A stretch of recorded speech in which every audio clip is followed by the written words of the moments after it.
जाने समझे ज्ञान वास्तुशास्त्र का, पृथ्वी अग्नि जल वायु स्थान कहाँ आकाश का। ओम वास्तु पुरुषाय नमो नमः। खुद ही समझो खुद ही जानो, कहता है क्या घर आपका। यानी जी अभी आपने शेयर मार्केट की बात की, सोने के भाव की बात की और सट्टे बाजार की बात की। एक प्रश्न और उठ जाता है, अभी हमने हाल फिलहाल में देखा था शेयर मार्केट बहुत ऊपर उठ गया, उसके बढ़ने पे शेयर मार्केट का जब भाव बढ़ा तो बहुत सारे लोग ऐसे थे जिन्होंने बहुत सारा प्रॉफिट कमाया, बहुत ज्यादा पैसा कमाया। लेकिन वही दूसरी तरफ देखें तो बहुत लोग ऐसे भी थे जिन्हें बहुत ज्यादा नुकसान झेलना पड़ा। वहीं अगर हम जमीनों की बात करते तो आमतौर पर देखा जाता है जमीनों के भाव लगातार दिन ब दिन आसमान छू रहे हैं। इसमें ऐसे लोग हैं रोजाना कमाते हैं, बहुत कमाते हैं, कुछ लोग ऐसे हैं जबरदस्त नुकसान झेलना पड़ता है। तो ऐसा क्यों होता है कि इतना ऊंचा दाम जाने के बावजूद भी कुछ लोग बिल्कुल बहुत ज्यादा पैसे कमा रहे हैं, कुछ लोग नुकसान झेल रहे हैं? देखिए, मैं नेहा जी आपको एक बात बता दूं, लाइफ के अप डाउन्स, हर बिजनेस में अप्स एंड डाउन्स।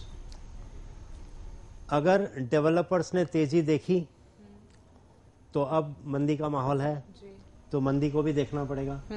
फिर एक समय आएगा, फिर तेजी आएगी, फिर उसको तो तेजी को देखेंगे, फिर एक मंदी का दौर आएगा। ये एक साइकिल है जो हर बिजनेस में आती है, तेजी और मंदी, तेजी और मंदी। हर 10 साल की एक साइकिल होती है जिसमें तेजी और मंदी होती है। बिजनेस में कहते हैं कि अगर आप मुनाफे के हकदार हो तो नुकसान के जिम्मेदार भी आप ही हो। अच्छा, ठीक है, तो अगर आप मुनाफे के हकदार हो तो नुकसान के जिम्मेदार भी आप ही हो। तो बिजनेस में अगर मुनाफा करते हो तो आप कहते हो आप होशियार हैं, आपको बिजनेस करना आता है, देखो कैसे मैंने मुनाफा किया, कमाया ना। तो अगर आप नुकसान करते हो तो आपको कबूल करना है कि कहीं मैंने धोखा खाया, कहीं मैंने गलती की और मेरी ही गलती की वजह से मैंने नुकसान किया। फिर आप ये नहीं कह सकते कि मार्केट ड्रॉप हो गया, ठीक है, तो पहले मार्केट अप गया था इसलिए आप कमाए थे, ठीक है, आपकी अकल से आप नहीं कमाए, इसका मतलब ये हुआ ना। जी बिल्कुल। आपने 4 आने में जमीन खरीदी, वो 1 रुपए की हो गई मार्केट के हिसाब से, तो वो तो किस्मत से आपने कमाया ना, उसमें आपने बुद्धि क्या लगाई? सही बात है। क्या क्या अकलमंदी उसकी? जब मार्केट तेज होता गया, आप उसमें कमाते गए, लगाते गए, तेज होता गया। सोने में आपने अगर 8,000 की वैल्यू में रुपया लगाया है तो आज वो 30-32 हजार हो गया है, तो उसमें आपकी इंटेलिजेंस कहाँ है? अगर यही सोना ड्रॉप हो गया होता तो लॉस। ये आज आपने जमीनें खरीद ली, ठीक है, जो जमीन की कीमत 2,000 रुपए स्क्वायर फीट नहीं थी, वो जमीन का दाम हो गया 7,000 रुपए या 8,000 रुपए स्क्वायर फीट। वो आपने खरीद ली ये सोच के कि 9 भी होगा 10 भी होगा। तो जब तक मुनाफा करते रहे तब तक आप अकलमंद थे। अब वो 7,000 की जमीन जो आपने खरीदी वो अब 5,000 पे आ गई है, ठीक है, तो आप कहोगे मार्केट ड्रॉप हो गया, ठीक है, ये तो गलत, ठीक है। आपने जजमेंट नहीं ली कि ये अब अटकने वाला है। अगर आप उस टाइम पे ये जजमेंट ले लेते कि अब ये अटकने वाला है, सारा माल बेच के निकल जाओ, फिर ड्रॉप होने दो, फिर एंटर करूंगा। शेयर बाजार में लोग करते हैं ना कि अब बहुत हद हो गई, अब निकालो माल को, आने दो नीचे, फिर एंट्री करें। करने वाले कर, तो जमीन वालों ने, मैं नहीं समझता हूं किसी ने ये किया। इसीलिए आप देखेंगे कि आप टीवी पे मैं देखता हूं, वो बताते हैं कि जो बड़ी कंपनियां हैं उनके किसी की 30,000 करोड़ की लायबिलिटी है, किसी की 17,000 करोड़ की लायबिलिटी है। अब इन लोगों को लायबिलिटी आ गई है, अब लायबिलिटी क्लियर करने के लिए इनको माल बेचना है। इनके पास होल्डिंग्स हैं, इनको माल बेचना है, पर खरीदार नहीं है, मार्केट में खरीदार ही नहीं है। कोई खरीदेगा तो बेचेंगे ना, तो बेचेंगे तो पैसा आएगा तो लायबिलिटी चुकाएंगे। अब वो लायबिलिटी बढ़ते जा रही है और भाव और ड्रॉ डाउन हो रहे, उसके बावजूद खरीदार नहीं, यानी सारा का सारा माल आपके गले में आ गया, ठीक है। ये मार्केट फ्लक्चुएशन है कि आपने मार्केट को ठीक से जज नहीं किया और आप अंदर ही रहे गोता मारते। आपको नदी में से बाहर निकलना, आपको पता होना चाहिए कि बहुत बड़ी वेव्स आ रही है, सुनामी आ रही है, निकलो भाई पानी से दूर हो जाओ। आप तैरते ही रहे कि भाई सब अच्छा ही है। अभी क्या होता है मैं आपको बताऊं, मैं हमेशा कहता हूं वास्तु दोष किसी को नहीं छोड़ता है। फर्ज कर लो एक बड़ी कंपनी है, उसने वास्तु के नियमों को कभी गौर नहीं किया, उसने एक प्रोजेक्ट किया फुल वास्तु दोष वाला, सब फ्लैट बनाया वास्तु दोष वाले, दूसरा किया, तीसरा किया, चौथा किया, पांचवा किया। अब उसने यहां से 5% वास्तु दोष लिया, यहाँ से 5%, यहाँ से 5%, हर प्रोजेक्ट में से वो कहीं ना कहीं अपने ऊपर वास्तु दोष लेते जा रहा है, वो पनिशमेंट अपने ऊपर ले रहा है, क्योंकि वो वास्तु के विरुद्ध मकान बना रहा है। अच्छा, मतलब सिर्फ रहने वालों को लागू नहीं पड़ता? इस आदमी को सबसे ज्यादा लागू पड़ेगा जो बिल्डिंगें बनाता है। अच्छा। हाँ, ये तो किसी को पता ही नहीं है। अब ये आदमी जब 80-85% वास्तु दोष ले लेता है अपने मत्थे, तो ये 15 साल के बाद अपनी सारी कमाई पूंजी को 1 या 2 ऐसे प्रोजेक्ट में लगाता है जहां उसने अपनी कमाई पूंजी तो लगा ली, बैंक से और ले ली, यार दोस्त से और ले ली, रिश्तेदारों से ले ली, ससुराल से ले ली, साले साहब से ले ली, बहनोई से ले ली, और इसने लगा दिया रुपया सारा एक जगह या 2 जगह बड़े प्रोजेक्ट में। और जैसे ही ये रुपया लगाएगा, धड़ धड़ धड़ धड़ मार्केट नीचे आएगी। आप समझे? टोटली सुसाइडल स्टेप था कि 15 साल की मेहनत में जो नाम कमाया, जो पैसा कमाया, सब पानी में, वो सब लगा दिया एक बास्केट में। और किस किस का लगाया? अब बहनों ही कहता है मेरे पैसे फंसा दिए जी आपने, मुझे तो मेरा पैसा चाहिए। साले साहब कहते हैं मुझे मेरा पैसा है। अब गांव के लोगों को आप बर्दाश्त कर सकते हो, बैंक को बर्दाश्त कर सकते हो, साले बहनोई की बात को नहीं बर्दाश्त कर पाओगे। आप समझे? सगे भाई की बात को बर्दाश्त नहीं कर पाओगे, क्योंकि अब वो डिस्प्यूट फैमिली में आ गया। आप समझे? अब माल बिक नहीं रहा है, वैसे भी रुपए का माल 60 पैसे का हो गया, और आप फंस गए। तो ये होना है क्यों? क्योंकि आपकी वजह से बहुत सारे लोग दुखी हुए हैं या होने वाले हैं, तो वो कष्ट तो आपको झेलना पड़ेगा। आप समझे? तो ये अगर आप आज की तारीख में देखोगे तो जितने बड़े ग्रुप हैं वो इतने परेशान हैं कि आप बात नहीं पूछ सकते, किसी को अंदाज नहीं कितने परेशान हैं। आप सोचो कितना माल खाली पड़ा है, बिकने के लिए तैयार है, नहीं बिक रहा है, ग्राहक नहीं है, तो ये लागत लगी हुई है ना, ये पैसा कब वापस आएगा, कब लोगों को चुकाएंगे? कहीं से तो आया ये पैसा। और प्रोजेक्शन ये थी कि ये माल 2012 में बिक जाएगा। इसी प्रोजेक्शन पर किसी ने अपनी इन्वेस्टमेंट्स की हैं, अब वो 2012 में नहीं बिका तो आगे की सारी प्रोजेक्शंस खत्म हो गई। इसीलिए आपको स्कीम दिख रही है कि 2 फ्लैट लोगे तो मॉरिशस की ट्रिप लगवा देंगे, 2 फ्लैट लोगे, 1 फ्लैट लोगे तो 1 कार फ्री दे देंगे। अब ये आकर्षण और लुभावनी बातें आई है, क्यों? क्योंकि रुपया चाहिए, रुपया, माल लाओ, जल्दी माल लाओ, जल्दी माल लाओ। ठीक है, तो आज की तारीख में ये सब फंसे हुए हैं ज्यादातर लोग। ठीक है, जो छोटे छोटे 1-1, 2-2 बिल्डिंग के काम कर रहे हैं वो उनका हाल इतना बुरा नहीं है, लेकिन जो बड़े पैमाने पे लगे हुए हैं उनका हाल बहुत बुरा है। तो इन्होंने वास्तु दोष उठाए हैं। मतलब अच्छा, आपने समझो 2000 करोड़ कमा लिए बिल्डिंग में, तो आप कहीं ना कहीं अपना मकान भी तो बनाओगे ना। आपका मन करेगा ना यार 2000 करोड़ की एसेट्स हो गई अपनी, बनाओ यार 50 करोड़ का एक बंगला बनाओ। तो 50 करोड़ का बंगला कौन बनाएगा? 50 करोड़ का बंगला बनाएगा दुनिया का नंबर 5 आर्किटेक्ट जो होगा, 1, 2, 3, 4, 5, उसके पास वो काम जाएगा। और वो जब वो मकान बनाएगा तो ऐसा मकान बना के देगा आपको कि आप खड़े ही नहीं हो पाओ कभी, क्योंकि वो तो सारे कोने काट देने वाला है। वो तो ब्रह्म में भी पानी देगा, स्विमिंग पूल देगा, वो तो दुनिया भर का नाटक बना के दे देगा आपको कि ये जी देखो जी मैंने ये किया, देखो जी मैंने ये बनाया, ये ऐसा है, यहां से आपको पानी दिखेगा, यहां से आपको बागीचा दिखेगा, यहां से ये, यहां से वो। ठीक है, वो ऐसा टेढ़ा मेढ़ा वास्तु विरुद्ध मकान बना के देगा। जो मकान आपने लोगों को बना के दिए टेढ़े मेढ़े, वही टेढ़ा मेढ़ा मकान आपको बना के देगा। और चूंकि आपको वो सारी चीजें, वो व्यवस्था पसंद आई थी, इसलिए आपको ये डिजाइन पसंद आएगी और आप ऐसे मकान का निर्माण करोगे। और पता चला कि 15 साल की तेजी देखने के बाद, 15 साल की प्रगति देखने के बाद आपने बाकी के जीवन में सिर्फ दुर्गति ही देखी। तो 15 साल का जीवन नहीं होता है आपका। आपने जो एम्पायर खड़ा किया, वो एम्पायर इसलिए खड़ा किया कि 7 पीढ़ी तक चले। बिल्कुल सही। तो आपने तो बल्कि ये कर दिया कि आने वाले बच्चों को टेंशन दे दिया कि भैया ये टेंशन मैंने खड़ा किया है, अब आप जानो और आप निपटो उनको। आपने उनको जहां जलाली नहीं दी, आपने उनको संकट दे दिए। आपने उनको कोर्ट में जाओ, कोर्ट के धक्के खाओ, जवाब दो व्यापारियों को, पैसा क्यों नहीं दे रहे, वो सब जवाब आप दो। मैं तो भैया रिटायर कर गया, मुझसे जो होता था मैंने कर लिया। चलिए, इस प्रोग्राम को देखने के बाद मुझे लगता है जितने भी बिल्डर्स या जितने भी बड़े बड़े लोग हमारा प्रोग्राम देख रहे हैं जरूर समझ गए होंगे कि अब उन्हें क्या करना है और कैसे करना है। नहीं, इनके कोई फर्क नहीं पड़ता है। ये क्या होता है, दुनिया है, कलयुग है, ये ऐसे ही चलती है, आप समझे। आप, हाँ, मैं इसे क्रांति कहता हूँ।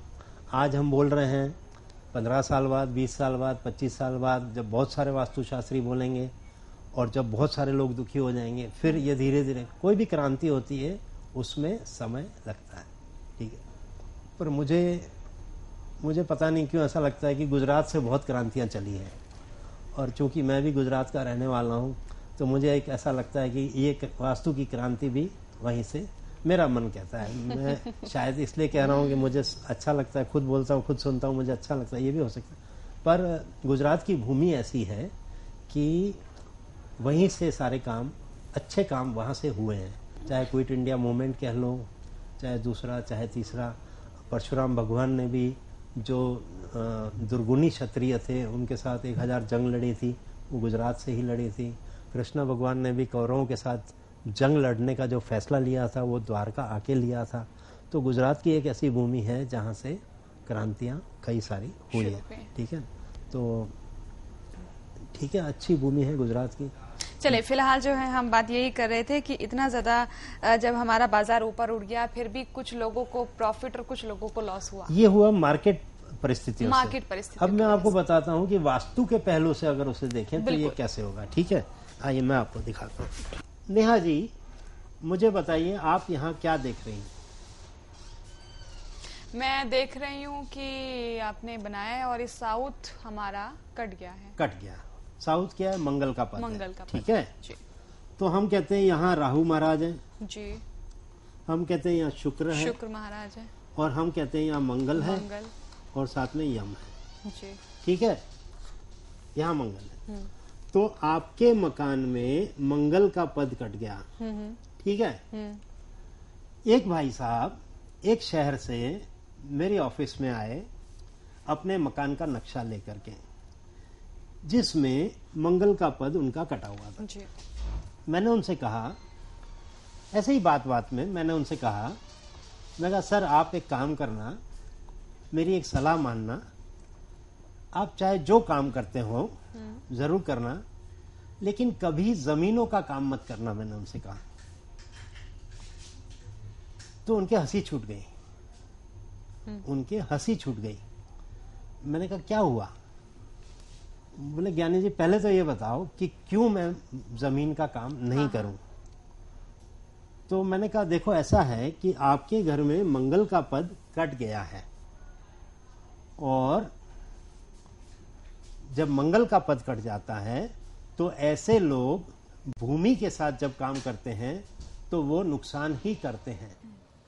और उनके घर में ये नहीं था कि हम ये बांध सके, क्योंकि ये जो हिस्सा था ये पड़ोसी में लगता था।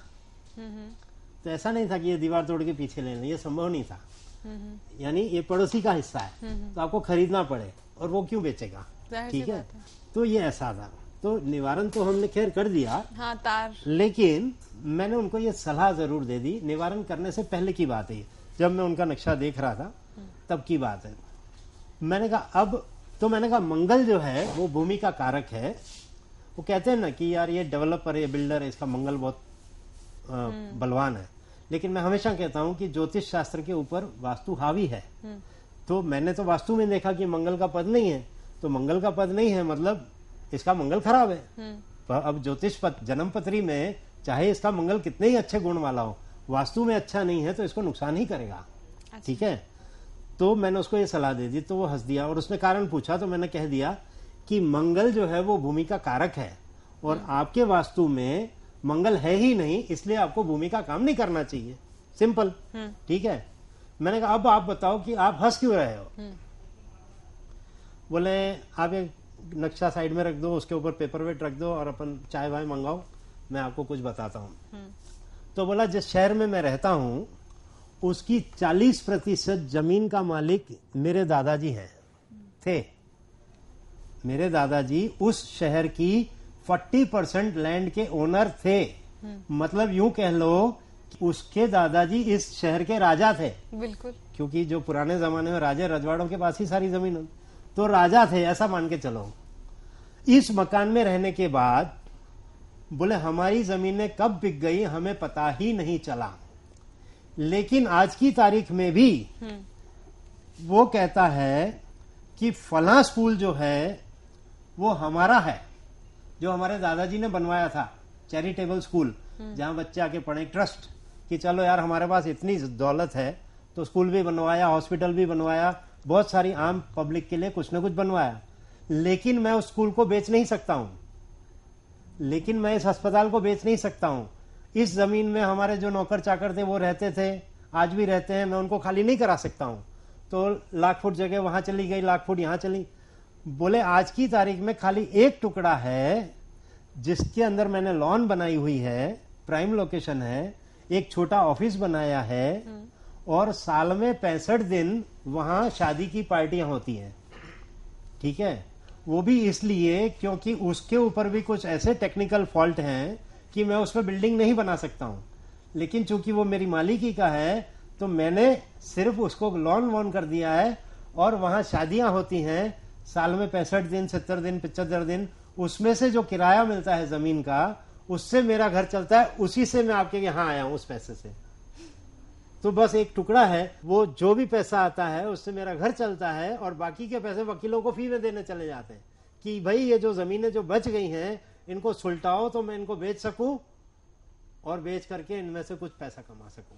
बोले लेकिन वो मेरा 10-15 साल निकल गया, मेरा कोई पता ही नहीं चलता है। आप समझे? तो मंगल का पद जब इन लोग के दादा ने मकान बनवाया और उसमें मंगल का पद काट दिया तो जमीनें बिकती गई, इन्हें पता ही नहीं चल रहा कि नुकसान करते, क्योंकि इनकी सारी लागत जमीनों में लगी हुई थी। और मंगल का पद घर में, नए घर में खराब हुआ, जैसे ही जागरूक हुआ इनके जमीन के साथ लेना देना ही टूट गया, और फिर इन्होंने कभी जमीन से कमाया ही नहीं। आप समझे? तो सबका सब चला गया। अब ये अकेला बैठ रह गया है परिवार में, खानदान में, जो केसेस लड़ रहा है, और इसका घर बड़ी मुश्किल से वो उस एक प्लॉट से चल रहा है जहां से एक आमदनी है, क्योंकि प्रभु सबका है, क्योंकि प्रभु सबका है। रोटी तो देगा कि नहीं सबको। अगर मंगल का पद बढ़ा हुआ होता तो हिंदुस्तानियों जैसा है, बता दूं मैं? जी लीजिए। ये आपका हो गया गुजरात, और ये हो गया हिंदुस्तान, ये दक्षिण है, तो ये मंगल का पद है, ये मंगल का पद आपका बढ़ गया। ठीक है, जब मंगल का पद बढ़ जाएगा तो अंग्रेज आपको लूट कर ले जाएंगे, पोर्चुगल आपको लूट कर ले जाएंगे, मुगल आपको लूट कर ले जाएंगे, और अगर बाहर से कोई लूटने के लिए आपको नहीं आ सकता है तो देश की व्यवस्था ऐसी होगी कि जो आपको लूट के ले जाएंगे। पर अगर आपका मंगल बढ़ा हुआ है तो आपके लुटने लुटाने का योग जरूर बनता है।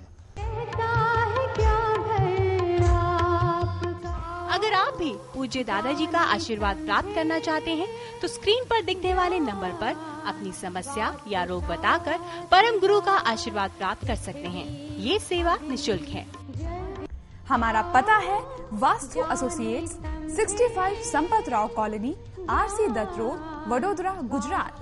हमारे कॉन्टैक्ट नंबर्स हैं 098-791-08652, 5354, 60616263 और 099-250-48011। हमारा फोन नंबर है 0265-235-4112। हमारा टेलीफैक्स नंबर है 0265-235-4113। आप हमें ईमेल भी कर सकते हैं। हमारा ईमेल आईडी है maheshgyani@yahoo.com।